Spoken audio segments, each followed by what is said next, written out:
down to St. Clair, then, you know, across St. Clair to Avenue Road and down Avenue Road. And my own little secret way of getting down there really quick. But for that particular day, I looked down Bathurst and there's a lot of traffic. So I said, you know what, I won't go down Bathurst. I'll just keep driving to Yonge Street, then make a right down Yonge Street. And for some reason, I was supposed to go straight.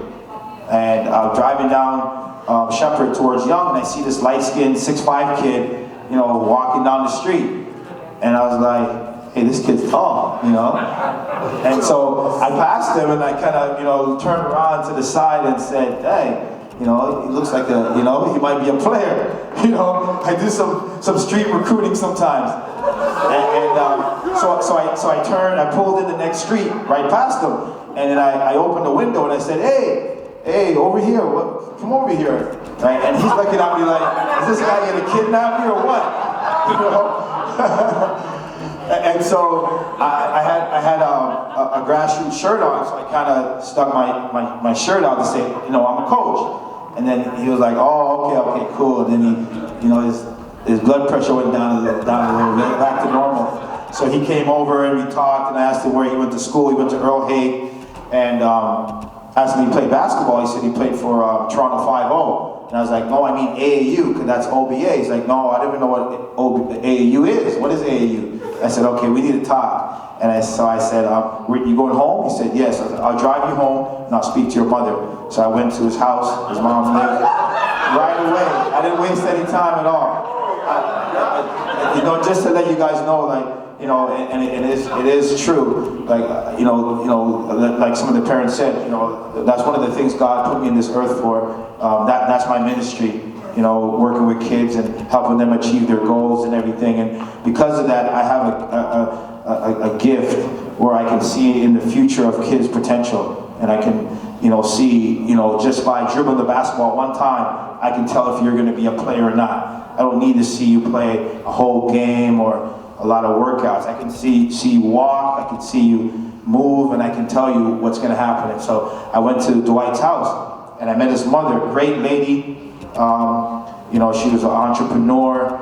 She was like 6'2". So I was like, man, he's going to be like 6'10", right? And that's what he ended up being recently. And I talked to her about Grassroots, and she said, Coach, a very strong woman, and, you know, it's just me and Dwight, and, you know, we'll see what happens, whatever. And I said, you know, by the way, where does Dwight want to go to college?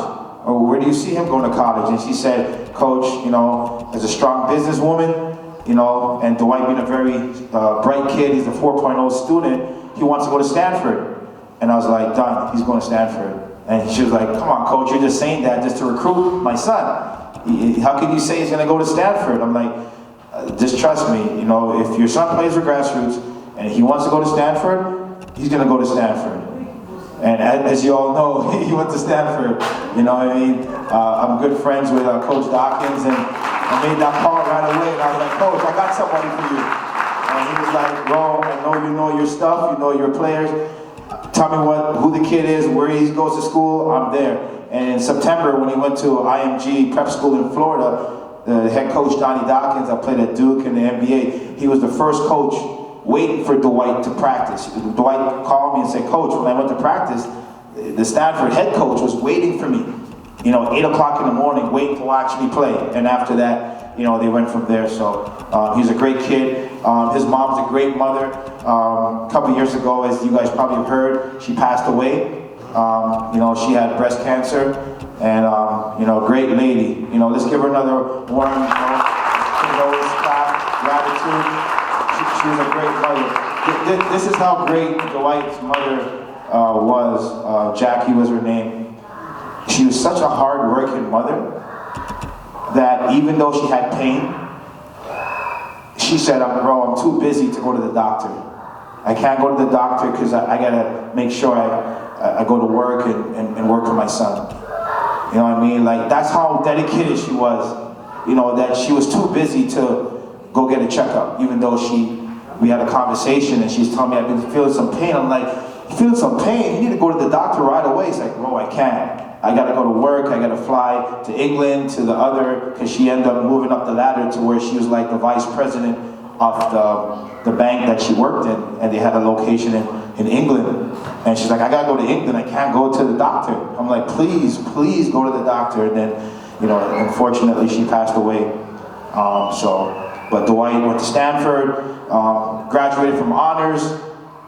When he was working out with NBA teams last summer, he would go work out with the NBA team and then fly back to Stanford to do his exams.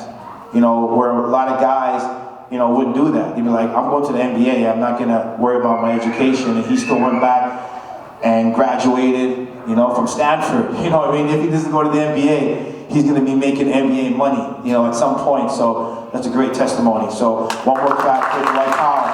Great kid, great student.